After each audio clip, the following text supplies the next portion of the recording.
আপনার ঘরে দুইটা জিনিস থাকলে আপনার ইবাদত বন্দেগী আল্লাহর দরবারে কখনো কবুলই হবে না। এমনকি আপনি ইবাদত করতেছেন, সেই ইবাদত আল্লাহ পাকের আরশে আজিমিকে কখনো ধাক্কাও লাগবে না। চিন্তা করছেন বিষয়গুলা? মনে করেন আপনি কাজ করতেছেন, কিন্তু আপনার মালিক জানেন আপনি কি কাজ করেন। আপনি কাজ করেন কিন্তু ফোরম্যান জানেন আপনি কি কাজ করেন। আচ্ছা বলেন তো, ফোরম্যান যদি না জানে আপনি কাজ করছেন কি করছেন না, তাহলে কি ফোরম্যান আপনাকে বেতন দিবে? যেমন ভাবে ফোরম্যান আপনাকে বেতন দিবে না, মালিক আপনাকে বেতন দিবে না, ঠিক তদরূপ ভাবে আপনার ঘরের ভিতরে যদি দুইটা জিনিস থাকে, আপনি ইবাদত করছেন কিন্তু সেই ইবাদত আল্লাহর দরবারে কবুল না হলে কিভাবে আমার আল্লাহ আপনাকে জাযার বদলা দিবে? আল্লাহ তো জানিই না। এই জন্যে বাবা বন্ধুরা আমার সব, আমার মা বোনেরা শুনেন, যদি আপনার ঘরে দুইটা জিনিস যদি থাকে, তাহলে আপনি যতই ইবাদত করেন, যতই নামাজ পড়েন, যতই কোরআন তেলাওয়াত করেন, যতই জিকির আজকার করেন, আল্লাহ পাক রব্বুল আলামিন কখনো কবুল করবেন না। এমনকি আপনার ইবাদত আল্লাহ পাকের আরশে আজিম পর্যন্ত কখনো পৌঁছাইতে পারে না। তাহলে কি এমন দুইটা কাজ আপনার ঘরের ভিতরে থাকলে ইবাদত কবুল হয় না? এমনকি ফেরেশতাও আপনার ঘরে আসে না, ফেরেশতা আপনার ঘরে প্রবেশ করে না। কি এমন কাজ? এই ঘরের ভিতরে বরকত হয় না, আল্লাহ প্রদত্ত নিয়ামত সেই ঘরের ভিতরে থাকে না। আল্লাহ পাকের রহমতের ফেরেশতা, আল্লাহ পাকের বরকতের ফেরেশতা আপনার ঘরের ভিতরে কখনো প্রবেশ করবেন না যদি দুইটা জিনিস যদি আপনার ঘরের ভিতরে থাকে।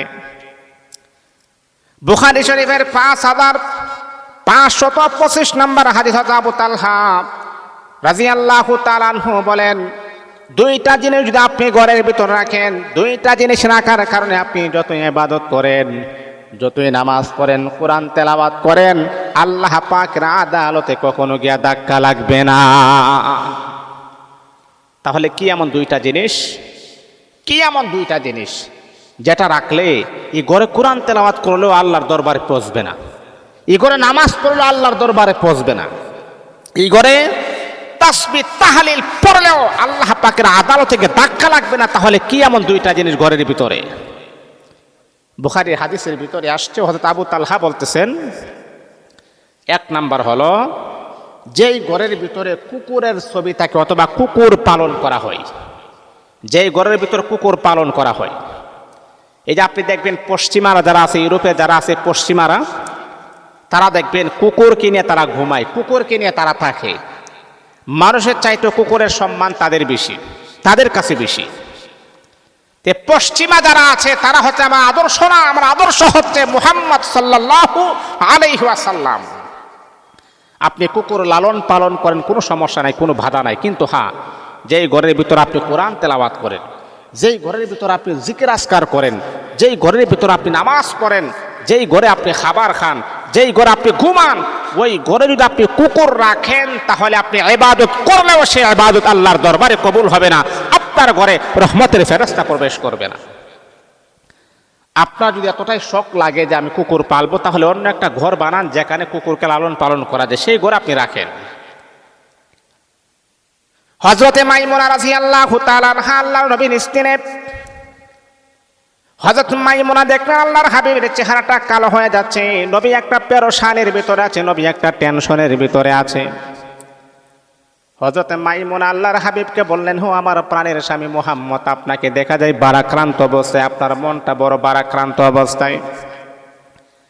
হে আমার প্রাণের নবী, আপনি মনে হয় একটা টেনশনের ভিতরে আছেন।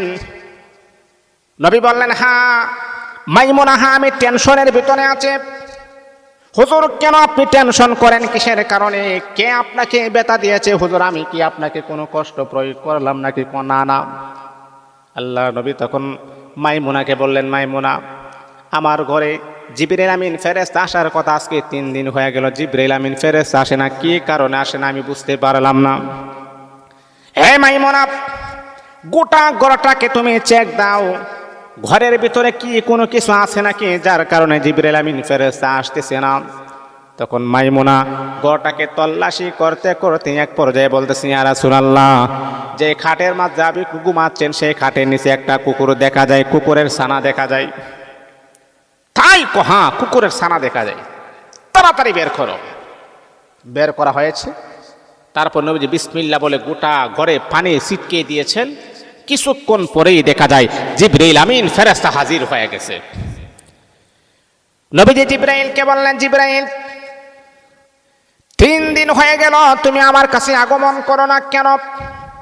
আমি কি অন্যায় করলাম? আমি কি অপরাধ করেছি? জিবরাইল বলতেছি, ইয়া রাসূলুল্লাহ, ইয়া হাবিবাল্লাহ, ও আল্লাহর নবী, না না, আপনি তো হচ্ছেন নিষ্পাপ নবী, মাসুম নবী, আপনি কোনো অন্যায় করতে পারেন না, কোনো অপরাধ করতে পারেন না গো নবীজি। আপনার ঘরের ভিতরে কুকুর ছিল, সেই জন্যে আমি জিবরাইল আপনার ঘরের ভিতরে আসি না। তখন নবী শুধু তা নয়, যেই ঘরের ভিতরে কুকুর লালন পালন করা হয় সেই ঘরের ভিতরে আল্লাহ পাকের রহমতের ফেরেশতা প্রবেশ করে না। তাহলে 1 নাম্বার হলো, যদি আপনি আপনার ইবাদতটাকে কবুল করাইতে চান, তাহলে আপনি যে ঘরের ভিতরে ইবাদত করেন, জিকির আজকার করেন, দুরূদ শরীফ পড়েন, তাসবিহ, তাহলিল, কোরআন তেলাওয়াত, খাবার দাবার খান, ঘুমান, ওই ঘরের ভিতরে কখনো কুকুরকে আপনি ঢুকতে দিবেন না। বাহিরে আপনি লালন পালন করেন, কিন্তু ঘরের ভিতরে যেন না ঢুকে। এটা হলো 1। 2 নাম্বার হলো, যেই ঘরের ভিতরে মানে কোনো প্রাণীর ছবি থাকে, কোনো প্রাণীর ছবি থাকে, এমনকি কুকুরের ছবি, তারপর হচ্ছে বিড়ালের ছবি, তারপর হচ্ছে গাছে মানে মাছের ছবি, হ্যাঁ, তারপর হচ্ছে জীবজন্তুর ছবি থাকে। আমরা তো কি করি জানেন, আমাদের মা বাবার ছবি আমরা ঘরের ভিতরে টাঙ্গিয়ে রাখি। এটা করা যাবে না। মা বাবার ছবি টাঙ্গিয়ে রাখা যাবে না। মানুষ কত বোকা দেখেন, যদি মানুষের ছবি টাঙ্গিয়ে রাখলে যদি রহমতের ফেরেশতা আসতো, এই ঘরের ভিতরে বরকত হইতো, তাহলে আল্লাহর কসম আমার নবীর প্রত্যেকটা গোটা শরীরটাকে ছবি তুলে মানুষ মক্কা মদিনাতে টাঙ্গিয়ে রাখতেন।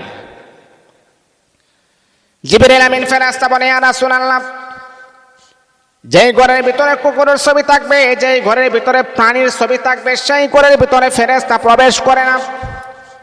এই আল্লাহ পাক রব্বুল আলামিনের বান্দা বান্দি, অনেক মানুষ আছে এমন বাবার ছবি টাঙ্গিয়ে রাখেন, পীর সাহেবের ছবি টাঙ্গিয়ে রাখে। অনেক মানুষ আছে এমন মা বাবার ছবি টাঙ্গিয়ে রাখে। না না, এটা কখনো করবেন না, এটা কখনো করা যাবে না। কারণ এইগুলা হচ্ছে রহমতের ফেরেশতা আপনার ঘরের ভিতরে প্রবেশ করবে না, এমনকি আল্লাহ পাক আপনার ঘরের ভিতরে কখনো রহমত নাজিল করবেন না। ইবাদতটা যদি আপনি কবুল করাইতে চান, ইবাদতটা যদি আপনি একেবারে গ্রান্টেড করাইতে চান, তাহলে এই 2টা জিনিস কখনো আপনার ঘরের ভিতর রাখা যাবে না। 2টা জিনিসকে বিদায় করে দিতে হবে ইনশাআল্লাহ। তারপর আপনি ইবাদত করলে সেটা কবুল হবে। আল্লাহ আমাদের সবাইকে যেন বুঝার এবং